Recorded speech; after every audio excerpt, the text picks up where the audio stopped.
Karibu kuri Amahoro TV, abantu ba Amahoro TV tumanje kubashimira mwarakoze gutera intambwe gukora subscribe.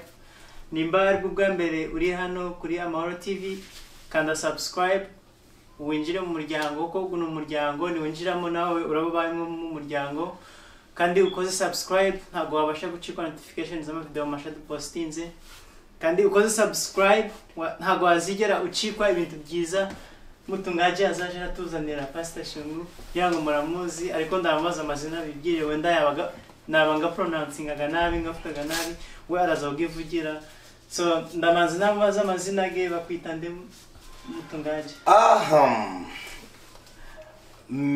Kwa kumazina ganje nitwa Mutabazi Patrick, ariko kubw'abantu benshi cyane imbese izina ryo bazi aho nyuze hose banyita ngo ni Shungushura. Nibyo Shungushura narihawe mu 1998 hari mu kwezi kwa gatanu, aribwo ngijijwe mvuye mu Bagatulika, nitwa ngo ndumurokore nyine ninje mu barokore ndangira umurimo gw'Imana, ariko kugira ngo rikomere cyane byaje gukomera muri 2002 niho ryaje kumenyekana. So no kuvuga izina Shungu ryaturutse ku ni kubw'umurimo w'Imana, ni ku bintu mbese byerekeye umurimo w'Imana, naho amazina ganje kavukire ga papa na mama banyise ni Mutabazi Patrick. Okay, ngira ngo muragumva amazina ge. So gumusi yifuje kuganira namwe anyuriye kuri Amahoro TV, kuko twazo tubabwira ndi Amahoro TV turi hano gukora amakuru n'abantu bifuje kubagezaho imessage bafite mbe bumva bashaka kugeza kuri bagenzi babo. So ari hano muri kumureba, ariko ndamaze namubaza hatuye wenda hari abakumva afite message nanga inama iri kuhana neza, bakaba bakenera ko kumubona nanga bakaba bakenera kumugendera bakamukura amakuru n'ubwenge. Utuye he, uturuka he? Ngewe nukuvuga ngo ntuye muri Missouri, nukuvuga ngo ndi umugabo wubatse, nguko mwumvisha amazina yanjye, umugabo wubatse, mfite umugore ndamukunda cyane, bamwita Godansi Bolongo Godansi, ndamukunda cyane kandi ndamusuhuje kandi zikari kundeba aho ngaho. Ngaba mfita abana batatu, umwana wanjye wa mbere bamwita Dorcas, uwa kabiri bakamwita David, n'undi wa gatatu bakaba bamwita Daniel. Nkaba nturuka muri Missouri, ariko nkaba numvisha umbwira ijambo ryitwa ngo kuba ngo pastor, ariko nta wundi pastor ndi umuvuga butumwa n'umupastor bafite itandukaniro ya ndo umuvuga butumwa ku rusengero rwo bita Metropolitan Methodist Church hano muri Kansas. Maze nawe urakoze kunkosora, ariko hari igihe ureba umuntu ukamureba kubw'icubahiro cye ukamuhereza izina. Icyubahiro kimuhereza, umenye ko icyubahiro cya mbere cy'Imana. Ndukibagirwa mu byakozwe n'intumwa 12 umurongo wa 20 uravuga ngo ikintu cyangirije cyangwa se kwica Herode ni ibyubahiro byo yarashaka. Nanjye icyo cyubahiro ngishaka, nanjye icyo napfa nka Herode kandi ndabishaka, nshaka kugira ngo ubuzima bwanjye bukomeze imbere. Okay, none muvuga butumwa Shungu, ukora iki mu buzima bwawe, ukora iki ubayeho? Mu buzima bwanjye kuko navuye muri Afrika ndangije imyaka yanjye 3 hano muri Amerika, nuvuga ngo nageze hano muri Amerika cyambere cyo nziko nta muntu wabana muri Amerika adakora akazi k'amaboko. Mbere na mbere nkora ahantu ho bita ngo ni kuri Hopital Children Mercy, ni hospital y'abana bagahara muri Missouri, abantu benshi muri Kansas n'ahandi badusanga aho ngaho, ariko ntabwo mvura, ntabwo ndi dogita. Ngewe ntabwo ndi dogita, ahubwo twebwe turi ba dogita binda, turateka dukora iyo bita food service. Twebwe ugeze muri food service ahantu h'ibiryo urasanga kabisa ari roza chicken, ugasanga buri tuntu kose. Nkora muri food service, marangije imyaka yanjye 2 aho ngaho. Nyizere ko akandi kazi ko nkora nakandi kazi k'Imana nuko muvuga butumwa. Okay, nkuko bivuze ukora akazi k'Imana, buriya umuntu agira igihe runaka abereye mu kazi, nkuko bivuze bimaze imyaka 2 gukora kuri Children Mercy Hospital. Mu kazi k'Imana wakinjiye mu gihe hashize igihe. Mu bintu byerekeye umurimo w'Imana kweri, kuko Bibiliya iravuga ngo yego yacu ibe yego na oya ibe oya. No kuvuga ngo 1998 mu kwezi kwa gatanu nibwo numvishije umwito wo gukurikira mama wanjye agikizwa, nanjye namukurikira. Njye nari ndumugaturika, nababwiye ngo nari ndumugaturika, ariko kugira ngo umurimo w'Imana gutangire neza ndangire mvuge ngo ubutumwa n'ubu nge n'ibintu byo kuvuga ngo nihishire.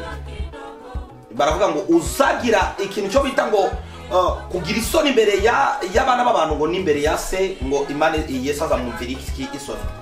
Ndi n'umuhanuzi, ndi nabi, naniho nawe yeherewe iryo zina ryitwa ngo Shungushura Patrick. Ngabanzwe n'abantu bo twabanye nabo Goma, ngavigoma, ngaza muri Uganda, ngafungura icyumba cy'amasengesho cyari kizwi cyane, nasengeye abantu bose nka buri bwoko bwose, na n'ubu tucyasenga. Kandi umurimo w'Imana ndi gushyiramo umuntu atarapfa.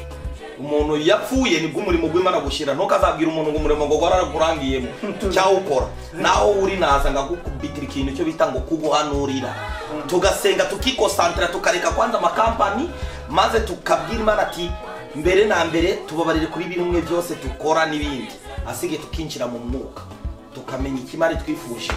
Urakoze cyane. Ndi umuhanuzi kandi ngaba niki n'umuvuga butumwa, Nabi Patrick Shungu Apotre. Ariko ya Apotre ntabwo ririho. Apotre ntabwo ariko sikwasitsana. No, ni ibintu byitwa ngo kusetsa nyine, basi ntabwo ari ibintu byo kuvuga ngo wareka umuntu ngo ahisheme nyakomeye byo ni birifuza Imana. None se ni ndabyumva bitubwiyeho, ariko tunarakubaza ni iki cyatumye ukizwa? Ngiye mu gukizwa kwanjye ngifite imyaka 9 nigeze guhura n'ikibazo kimwe, nicyo kibazo nigeze guhura nacyo nararwaye, ariko ntabwo ngewe iyo mbishubije inyuma harimo ibyo nibagirwa, ariko hari ibyo nibutsemo ngiri mutoye nyine, hari ibyo umuntu yibukamo gake. Nigeze gute amazi gigeze kuntembana, majiri ni chukua bwana, cyangwa cy'abaswahili ngo majiri ni chukua.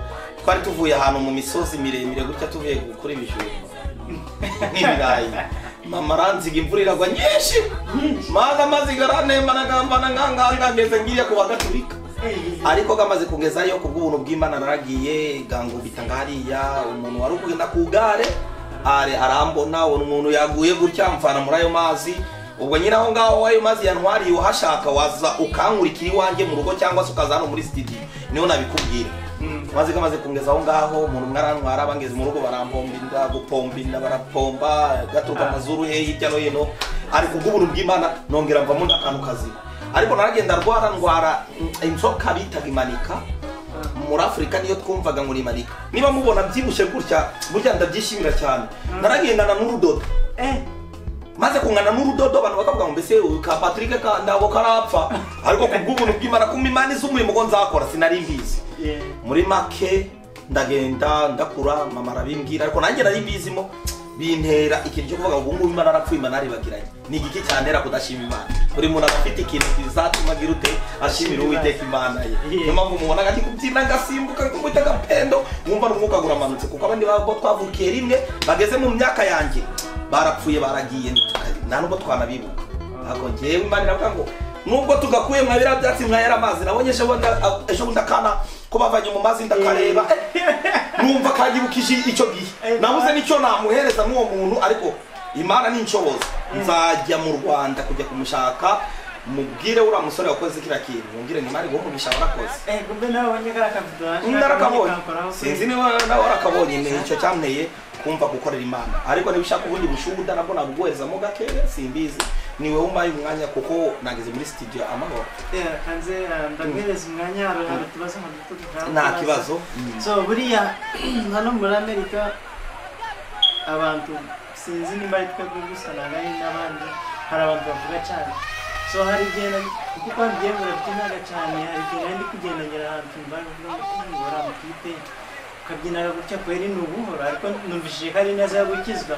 So hasa ngo ntukacira umuntu urubanza ngo umubaza ati uriya muntu uko ngo maze ngo bagiye kubona ngo basanga intumwa ngo zushujwe ngo ziri kuzuzwa, ziri guhanura, ziri kuvuga indimi, ngati ngo yewe ngo mwari muzi ko basinze ngo yewe muzi n'ibyo bari kuvuga n'indimi zitari ziwacu ariko ijambo ry'Imana riravuga ngo maze ngo Petero arasohoka arababwira ati mwabantu mwe nubwo mwaba mwarasaze wajya kunywa inzoga mwayino saa yine z'amanywa.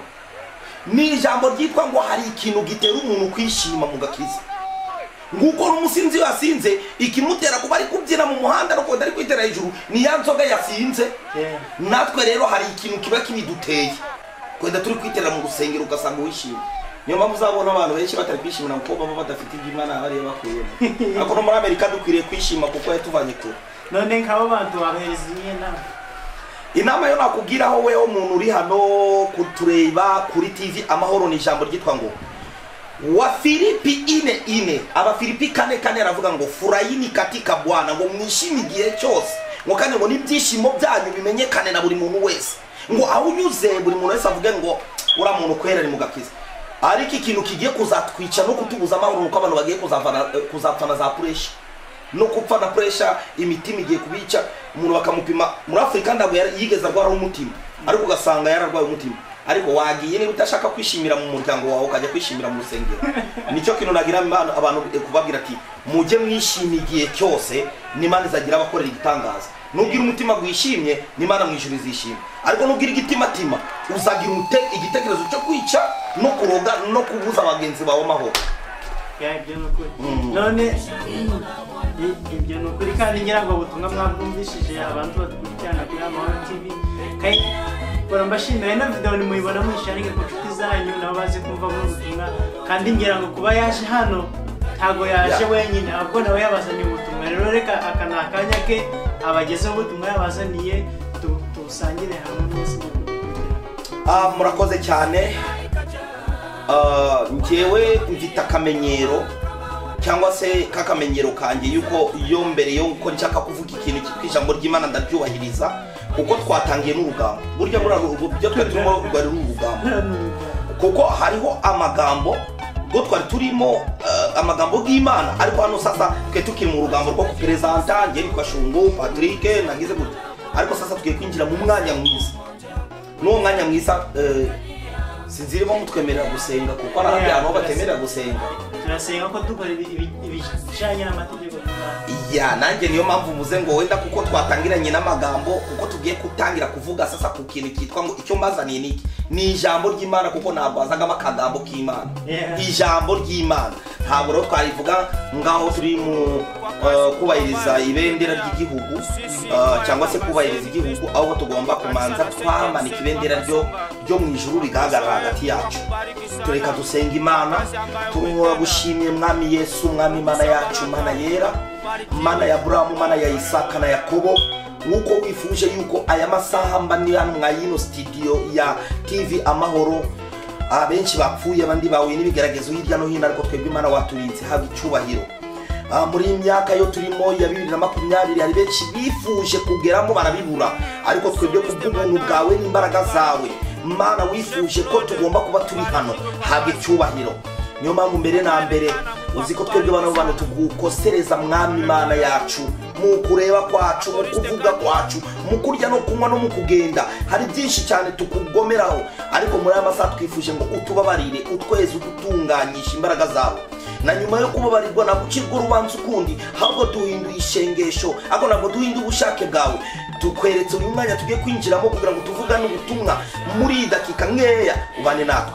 Icyo ducyashe ni imyuka mibi yose ya Satani mu izina rya Yesu Kristo wa Nazareti. Reka imbaraga zawe n'ubuntu bwawe bikomeze kubana natwe mu izina ryawe Yesu Kristo wa Nazareti, amen. Urakoze cyane. Ikintu cyo nabana bateguriye ni ijambo ry'Imana. N'ibyo jambo ry'Imana nakubwiye ngo gukizwa k'umuntu niko kumutera ibyishimo. Ngewe nguko nakubwiye ngo icyane gukizwa, nakubwiye aho navuye ngira umwana muto, mama na waraza mbona mukoyo yanywa inzoga cyane nyuma, ariko mu gihe cyo yagezemo arakizwa, amaze gukizwa, ariko n'ukuntu yakijijwe afite ubuhamya bukomeye. Mama yari umugaturika agiye kurota aryamye, agiye kubona inyoni iri kumirwa n'inzoka, amaze kubona yuko imirwe n'inzoka muri izo nzozi, abona mbese ibintu biri kumanuka nk'amazi bimumereka ku kaboko, kakaboko karagenda kagahinduka nk'umuriro, noneho yamaze guturuka muri cya giti, rekaze tubigereranye n'inkari z'iyo nzoka hari, noneho ziramanuka, noneho zigeze ku kaboko ke zihinduka umuriro, ziramutwika muri za nzozi.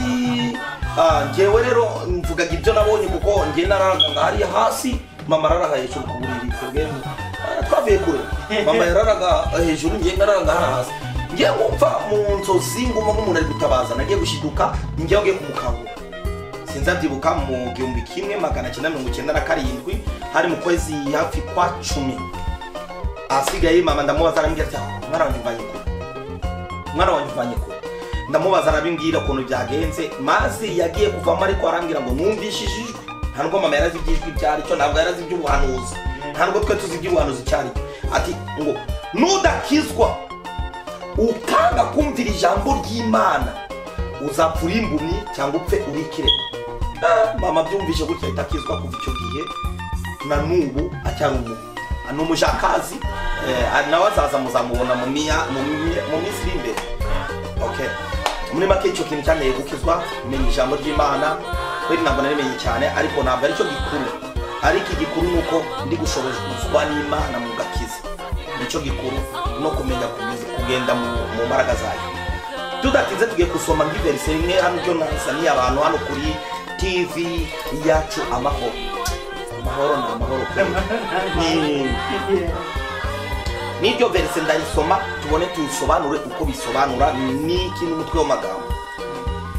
Tugiye gutangira mu gitabo cya Yeremiya 45 umurongo wawo wa 4 kugeza kuri 5. Yeremiya ibice 45 umurongo waho ni wa 4 kugera kuri 5. Uravuga ngo dusome mu izina rya Yesu. 45 umurongo wawo wa 4 kugera kuri 5. Ni ijambo ngiye gusoma mu Giswahili, murambabarira nubwo wenda bambaje mu Kinyabwisha cyangwa mu Kinyarwanda, ariko nkunda gukoresha Igiswahili cyane, ariko byose ni ijambo ry'Imana. Haravuga ngo 4 kugera kuri 5. Basi mwambie hivi, Bwana asema hivi, tazama niliyoyajenga nitayabomoa, na niliyopanda nitayaongoa, na haya yatakuwa katika nchi yote. 5. Je, unajitafutia mambo makuu? Usiyatafute, kwa maana tazama nitaleta mabaya juu ya wote wenye mwili, asema Bwana, lakini roho yako nitakupa iwe nyara katika mahali popote utakapokwenda. Amina. Reka twongere dusomeye hano tena rindi verse ryitwa ngo ya Yohana 12 na mstari yake ya 42. Kitabu cha Yohana 12, some ile verse nayo moja tu, kisha tuendelee na programu zingine juu tuko na vitu vya mingi vya kufanya. Samahani. Yohana 12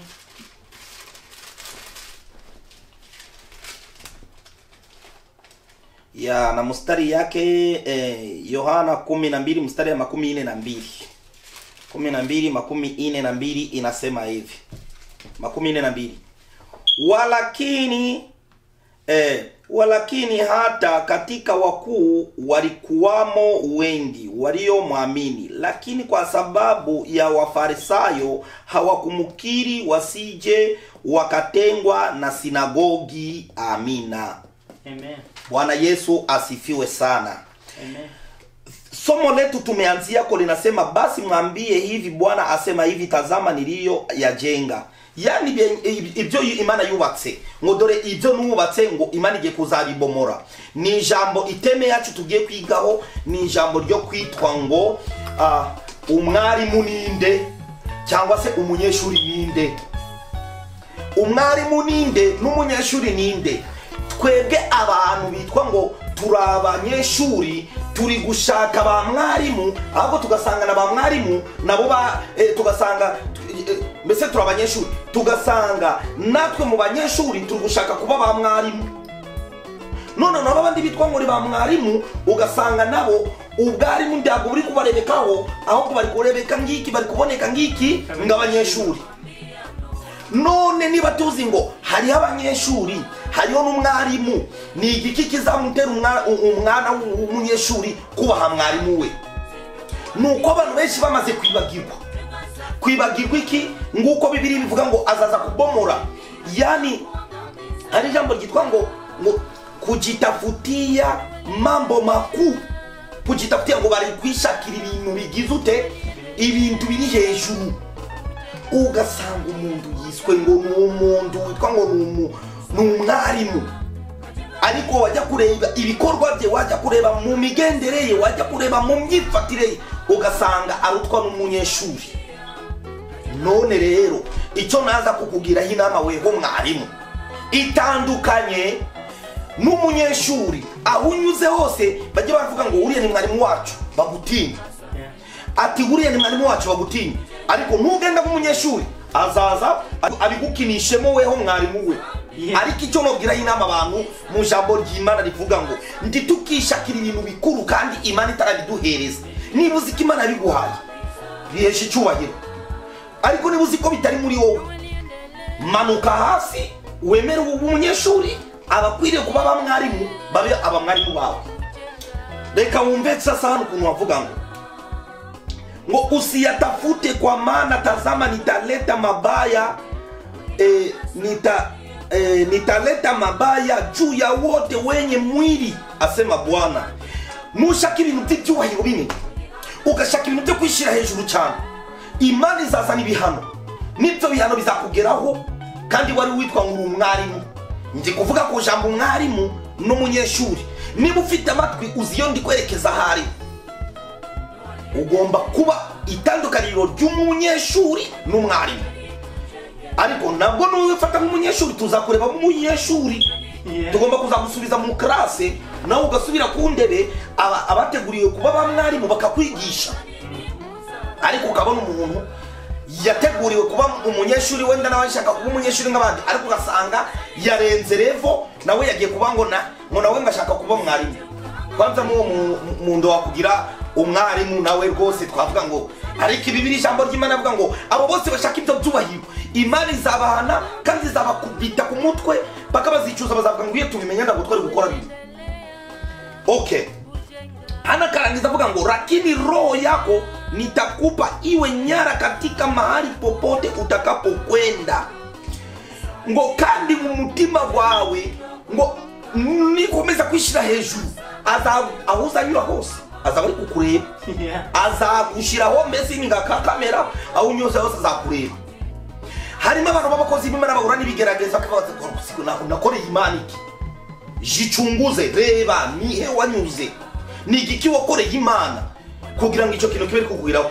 Je, mbese ntabwo waba uri umunyeshuri ukaba warigize mwarimu? Niba uri umunyeshuri ukaba warigize mwarimu, rero garuka ujya gusubira mu bunyeshuri. Nta muntu uzaguseka wongeye kwambara ikabutura usubire mu ishuri, nta muntu uzaguseka n'uwongera gufata ikayi. N'Imana izaguha umugisha kandi n'Imana izavuga ngo amina, kuko ugize ute wimenye uwariho. Ariko ndi wifuze kuba ubutariho. Twongere tugaruke kukindi kuri dijambo rike hano ryitwa ngo okay, tuze muri Yohana muri Yohana 5 umurongo waho wa 40. Yohana 5 umurongo waho wa 40 unavuga ngo, kabisa turangiriza hano avuga ngo 5:40 inasema hivi. 40, wala hamutaki kuja kwangu mupate kuwa na uzima, mimi simupokei mimi siupokei utukufu kwa wana damu. Ngo njewe anavuga ngo mbese ntabwo mushaka kuzi wanjye mubone ubuzima bwiza, ngariko mwebwe mwifuje kugira ngo mubone ibyiza imbere y'iki, imbere y'abana b'abantu. Haleluya. Ariko bana b'Imana dukwiriye kwemera yuko ibyubahiro by'abana b'abantu naho bizatugeza. Nubwo wagenda ugakora ibitangaza ukakubita n'amabuye n'inkuba zose zikagira ute zikarindimuka, ariko utazicura icyo ndahantu uzaba uri kwerekeza. Ariko numenye uwo uriwe, ukagendera mu bushake bw'Imana, ukagenda n'abantu bose bakavuga ati kabisa ura muntu akwiriye ubwarimu, akwiriye kwigisha abantu, n'Imana izaguha umugisha. Niyo mpamvu ngiye kurangiza mvuga ngo tusiwe walimu wengi, ntitukababe abarimu benshi, kuko hifujwe no kubamo n'abanyeshuri. Uwifuza kuba umwarimu agomba kumenya ikimugenga nk'umwarimu, n'uwifuje kuba umunyeshuri akwiriye kwitwa umunyeshuri akamenya ikimugenga kandi akubahiriza umwarimu. Ariko ndiwibagirwa ko harimo n'abanyeshuri batacyo waba mwarimu babo, ariko bari kwanga kububaha. Nitwebwe ba mwarimu, reka neshyire ku ruhande mbese ngewe mwarimu ndi guteza ibyago n'iki n'amakuba n'ibibazo mu banyeshuri banjye, kandi bari bakwiriye kundeberaho ikintu cy'iki cya example, cyangwa bakareba aho turi kwerekeza n'iki. Harimo abenshi rero bari kujya baragenda akavuga ati ngenda ricara ngo nambare ikoti rinini, nitingize gutya nambare n'ikoro rinini, ngo ndabyubahiro ngomba kubona. Ariko icyubahiro kiri imbere y'iki y'Imana mu ijuru. Icyubahiro ndabukira no kwisi. Menya kuba umunyeshuri cyari cyo, menya kuba mwarimu n'iki. Reka Imana igoreze umugisha, igoreze umugisha uraho uri kundeba, twese reka iduhane umugisha. Amina. Reka dusenge basi turangiza. Sinzi niba turarangiza, niba cyari cyo kumbaza ugomba kumbwira, ariko niba ari cyo usigaje kumbaza ngiye ndari kumutandao kabisa. Hano turabona muri TV Amahoro mwatwakiye. Akabazo kariho bikaba abari kudukurikira ntabwo bagomba, harimo abatasobanukiwe ibyo, harimo abatasobanukiwe ibyo bazubwabwiye. So harimo abaravuga sinje kontaje ku masomo ahajya umwarimu yaza kuvuga n'ubu. Harimo n'abaravuga, harimo abarabisobanukirwa n'abatarabisobanukirwa, ariko byakabaye byiza ubashiriye ku muco ukababwira ngabafungurira mbese icyo nari ndi kuvuga icyari cyo. Rero tugiye hano mu gitabo, reka turebe mu gitabo cye byakozwe n'intumwa 12 umurongo waho 20, twumva ukuntu havuga. Matendo ya Mitume sura yake ni ya 12 na mstari wa 12 tu, hatutaenda mbali. Matendo ya Mitume 12 kugira ngo basobanurire neza dushaka.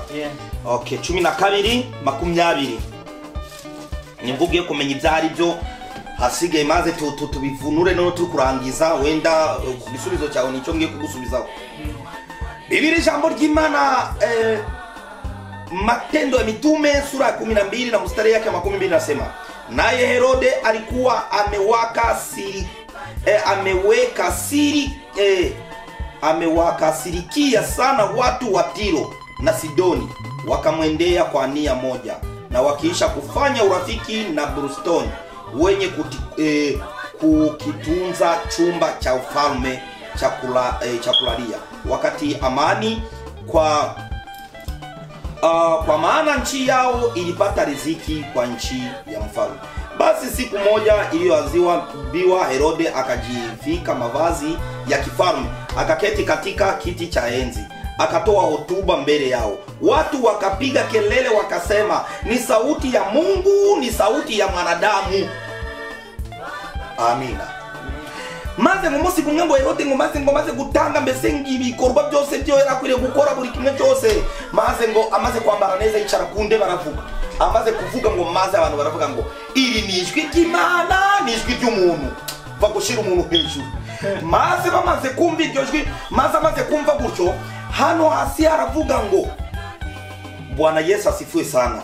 Mubabare cyane kabisa. Hano haravuga ngo kuri 23 ngo mara malaika wa Bwana akamupiga kwa sababu akumupa Mungu utukufu, akaliwa na chango akatokwa na roho. Amina. Maze abantu bamaze kureba Herode, bamaze kumushyira hejuru, ijwi ryawe ukuvuga kabisa ng'Imana. Mbese muzari Herode wowe uri wayize Yesu, ugiye ukareba neza, ntabwo abantu benshi bazi ikishe uriya mu Herode warugwiga Yesu. Ati ukuvuga ng'Imana, ye uzi no kwambara wambaye ng'Imana. Maze ngo kuko ubu ngo ibyubahiro by'ingo yaratabihaye Imana, abihereza iki? Abyihereza ngo maze ngo Bibiri iravuga ngo chao ni mivunyo, ni ibintu byo muri wese za misiri zo mu wese byose bitabimwuzura, itapfa ahita hinduka muri ya ndebe ngupa, kandi abantu bari bakumureba micubahiro, arapfa yapfiriye mu ndebe ye. N'abantu benshi njaka kubabwira ngo ntabwo ari mwarimu w'ishuri turi kuvuga, ntabwo turi kuvuga n'abanyeshuri, abo turi kuvuga abantu bitwa ngo n'abakozi b'Imana, abantu bari kwita ngo ni ba archbishop, harimo n'abari kurenga n'umusaraba bakita ngo ni ba musenyeri. None harimo n'abamusenyeri iki gihe kandi twari tuzi ko bamusenyeri babaga i Roma n'ahandi hose tuzi ko bapapa babaga Roma bandugu kandi turabizi ariko kuba umuntu avuga ngo njyewe narenze ngo ni archbishop ngo njyewe ngo ngenda bivuze ngo umuntu wese ushaka kwita ngo ni archi sinzi ngo ni bishop sinzi ngo ni musenyeri sinzi ngo ni harimo ibindi bizina bimwe birebire byutashobora no kubwira abandi batangiye kujya baragenda ningo ni zigondoye gutya zimeze gutya ni mbese iyo ngo ni yayigendana mu muhanda ariko ijambo ry'Imana riravuga ngo weho wita ngo ni bishop wori kwita ngo ni archbishop wori kwita ngo ni musenyeri ukita ngo ni askofu je biri kukubonekamo kera muri Afrika twasangaga umuntu ufite amakanisa 40 50 60 70 ugasanga kugira ngo azaboneke mu ngini gusa ari wo bishop cyangwa archbishop ugasanga byari ibintu bikomeye cyane bihambaye wasangaga revera pasteur wenyine kugira ngo umubone n'amaso yabaga afite nk'amakanisa 9 bahagarariye ariko cyangwa 10 cyangwa 12 kugenda wamugeraho gusa kumva bega wowe wose urukumva turamure maziri kwinjira gutitira ati nakeze hana bongo bamaneka ngo nitwa Bishop Patrick Shungu ngazana mu nzu mu wawe shonejo bundi kore wana turwanira soda ku ntebe no ku meza ngo turi kurwanira ijambo ryitwa ngo kuba mwarimu ntabwo ndi kwigisha wo mwishuri ijambo cyaka kwigisha n'abantu bitwa ngo n'aba bishop n'aba archbishop mumenye umurimo ngo mwahamagariwe n'abanyeshuri ni bande ni bariya bitwa ngo n'aba Kristo batazi ba bishop babo bakagira ute kumbe bari guhabwa imivumo batabizi menya ni bishop kiri kukuyobora menya ni pastor kiri kukuyobora menya ni mushumba ki uri kumwe nawe kuko ari mabandi bari kwerekeza abantu he jahanamu bakagira ngo bari kubayobora he bari kubajyana mu ijuru nibyo ngibyo narakubwira gutangira ngo ni bande ngo ni bari abondi kukubwira no bundi rino shamba ravuga ngo ibyubahiro bizatera abantu benshi gupfa nga Herode nibyo mana niyo mpamvu nakusomera rino shamba abantu bareke kwiyereza ibyubahiro by'Imana turabahereza niba wumva kuri umushumba niba wumva kuri bishop niba wumva kuri umunyeshuri witwa ngo umukristo ubahereza ubukristo bwawe nawe uri bishop ubahereza ububishop bwawe n'ubupasiteri bwawe n'ubuvuga butumwa bwawe n'Imana iraguhereza umugisha amen turagushimiye cyane kubw'ijambo tugejejeho kabisa abafashijwe mwihane nanje ndikumva nafashijwe gusa Imana imbabarire ariko turaza gusoreza hano kandi mukomeze gukurikirana Amahoro TV ntago agiye kurangiza ntago turangije angambega nukuvuga ngo tukozeho dukozeho dufite byinshi hano kuko abantu benshi nabo bazi biri muno ariko benshi bagendaraga nayo batazi kirimo so ntago turangije kandi nabo ntagarangije kuza hano so mukomeze ukanda subscribe musharinge no video ku nshuti zanyu zagaruka nje kuvuga igiswahili gusa ariko none icyo gihe imose navugaga ikinyabwisha ikinyarwanda zagaruka nje kuvuga uruswahili gusa naje ndaje kwiga igiswahili ndabizi wowe ubwo nawe uzabubizi kabisa kandi ndabizi nzaza nje kuvuga igiswahili kuko umunsi gwari guri bene wacu batumva ikinyarwanda igiswahili hasi umunsi nzagaruka none turi kuvuga igiswahili so turasoza ari kudusengera mureke dusoze tuvuga ngo murakoze cyane kutureba kandi mukomeze mutera inkunga iyi TV Amahoro subscribe korera kuri kakandi ko bitanga niki ngusinzi numva muvuga ngo ni inzogera mukomeze mubikoreho gutyo mbese kandi kumutuku mugakoreho kugira ngo TV yacu Amahoro ikomeze igirute igenda imbere murakoze cyane reka tubasengere weho aho ngaho nzi kufite ibibazo byinshi ugomba kumaza ubunabi ubuhanuzi ariko ari umunsi gugiye kuzaza tugiye tuzaganira ku bintu byitwa kuhanura niki impano niki nushaka kubimbaza uzabyegereze impano niki guhanura niki maze aho ngaho kandi nizeye ko Imana izagufasha kandi ikagwereza imbaraga reka ngusengere kandi nubwo waba ufite intege ngeya aho uri kumva urwaye aho Imana igukize mu izina rya Yesu niba uri kumva ari ibintu byagukubise stress mu mutima bishire mu izina rya Yesu niba uri kumva umutima gwawe gutameze neza ufite ibibazo byinshi mu mutwe byereka Imana iragufasha mu izina ryawe Yesu haba icyubahiro kuko watugejeje ahangaha utangiranye nawe turangijanye nawe Yesu reka mu mwanya tugiye gutandukana tutandukane kubw'imibiri imitima ikomeze gusengerana ejo cyangwa ejo bundi twongera kubonana gutya turi bazima tuzashimira izina ryawe reka mara muri amasaha umunsi tuzagaruka hano hazagire ubutumwa bwiza se cyangwa hazagire ubuhamya bwiza buzaboneka imbere y'abana bawe kandi nizeye yuko buri umwe wese uzareba iyi video kubw'amasengesho ngiye kumusengera umurwayi reka umukize ufite imbaraga nkeya reka umukize dore nifuje kugera kumutandaho ngugu waruze umunsi ni saa 2020 dushaka kugira ngo twerekezanye twesha tujye mu bwami bw'ijuru ntabwo tugushaka kwerekeza muri isi y'ibyago n'amakuba reka mana ukomeze kubana natwe kandi ukomeze kuduhereza umugisha twese hamwe mana nizeye yuko buri umwe wese uramuhereza ituze ry'amahoro no mu mutima we mu izina ryawe Yesu Kristo wa Nazareti amen. So turarangije kandi ukeneye kumuhamagara inimero yo uzacekinge muri description biro urayisangaho uzayisangamo kabisa ibona nuzamukenera inama nawe ukeneye nkagusabire uzamuhamagare muze kuwa Siriana mu Giswahili ko babivuga